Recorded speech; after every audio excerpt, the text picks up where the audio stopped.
பொங்கலை முன்னிட்டு தஞ்சாவூர் பெரிய கோவிலில் 108 பசுமாடுகளுக்கு சிறப்பு பூஜைகள் நடைபெற்றது.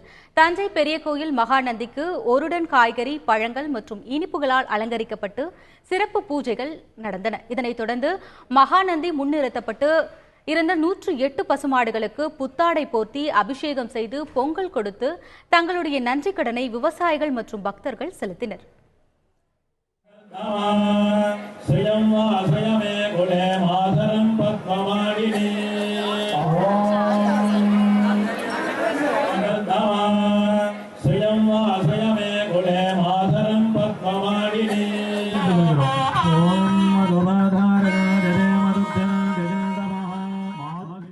நம்மளுடைய ஜீவராசியாக கருதப்படுகிற பசுமாடுகளுக்கு, அதாவது கோ பசு என்று சொல்லக்கூடிய அந்த பசுமாடுகளுக்கு பூஜை செய்யப்படுகிறது.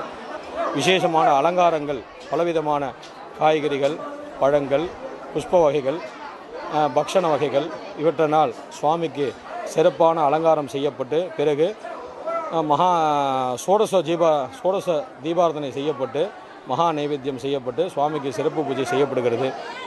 இந்த வைபவம் என்ன ஆகப்பட்டதுன்னா லோகக்ஷேமத்துக்காகவும் ஜீவராசிகளுடைய நன்மைக்காகவும் பயிர்கள் செழிக்கவும் எல்லா விதமான சகல சௌபாகியமும் நம்ம பெறணும் அப்படிங்கிறதுக்காக தான் இந்த தை மாதத்தில் இந்த மாதிரி விழா நம்ம செய்கிறோம்.